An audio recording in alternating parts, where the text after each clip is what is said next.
Mheshimiwa Wabunge, mswada ushasomwa kwa mara tatu. Kwa hatua ya Bunge tumekamilisha kazi yetu, na nichukue nafasi hii kuwapongeza sana. Imebaki hatua ya Mheshimiwa Rais, atapelekewa ili aweze kuridhia, ili sasa sheria hii iweze kufanya kazi. Nichukue nafasi hii kumshukuru sana Mheshimiwa Waziri kwa kazi nzuri iliyofanya, na leo umetuletea staili mpya bungeni kwa schedules of amendment, umezijibu kwenye podium. Kamati ya budget niwapongeze sana.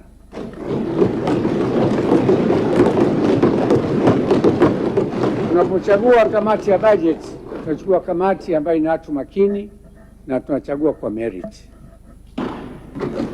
Hii misuguano yote na utulivu wa mundani, tulikuwa na vikao vingi sana vya engagement mpaka serikali imekubali,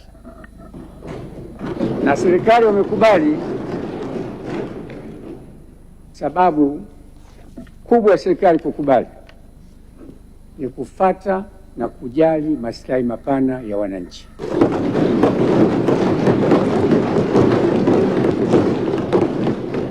Na haya ndio maelekezo ya Mheshimiwa Rais. Kulikuwa na kero kubwa sana ya wafanyabiashara kulipa advance ili kupata clearance ya kodi.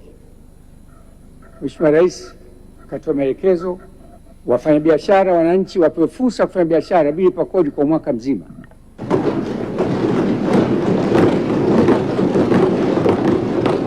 Huyo ndio rais anayejua maslahi ya wananchi wake.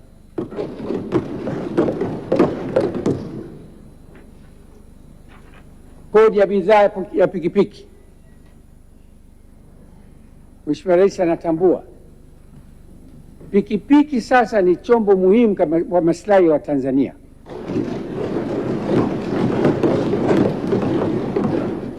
Ameondoa ya kodi, ameridhia kusaidia Watanzania kufanya shughuli zao na hasa vijijini.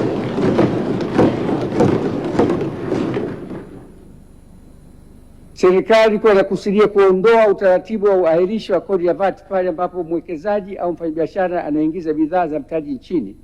Endapo utaratibu huu ungeondolewa, ugizaji wa bidhaa hizo ambazo ni mitambo na mashine mbalimbali ungekuwa ni gharama.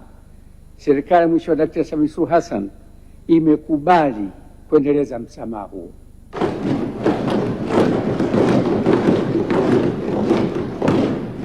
Hado, umesikia hiyo?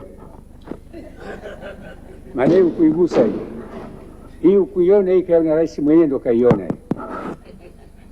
Kulinda viwanda vya ndani. Mswada umeweka tozo ya maendeleo ya viwanda vya bidhaa mbalimbali zinazozalishwa nchini kwa lengo la kuhakikisha bidhaa hizo haziingii kwa bei rahisi na isiwe na kushindana kuua viwanda vya ndani.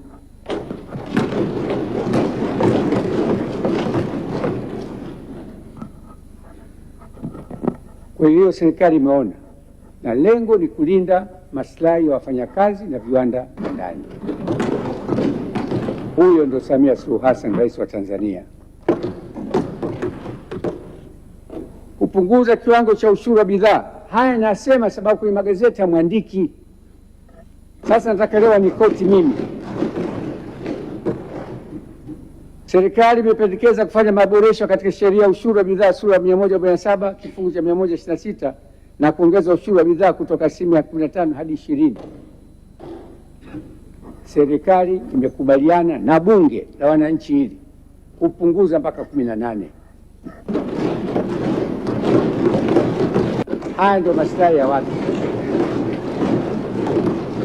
Hado huo sio mkao wa kibungo. Kaka vizuri, kaka komaa, kaa namna hivyo. Na kaka unalia.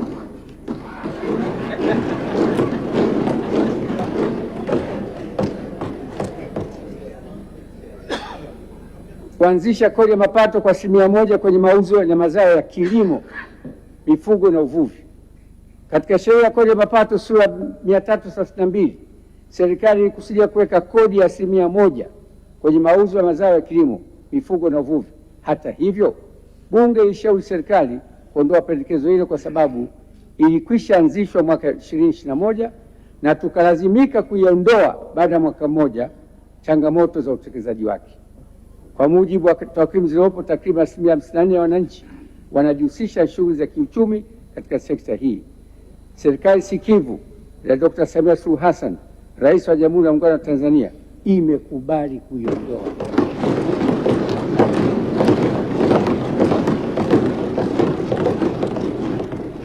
Hadi hivi sasa kuna takriban mikataba 16 ya uchimbaji madini kati ya miradi hiyo 9 ina jumla thamani ya uwekezaji shilingi trilioni 9.9 iliyowekwa kutekelezwa. Miradi hiyo ilikwama kutokana na vivutio vilivyotolewa kwenye mikataba ya msingi kutokutambulikwa na sheria ya kodi. Marekebisho yanayopendekezwa yanaenda kufungua fursa ya uwekezaji huo ili kukuza uchumi na kutoa ajira kwa Watanzania.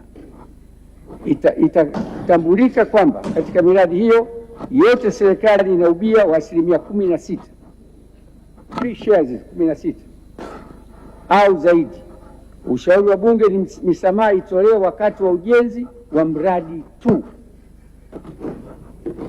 na mradi utupoanza uzalishaji uanze kulipa kodi.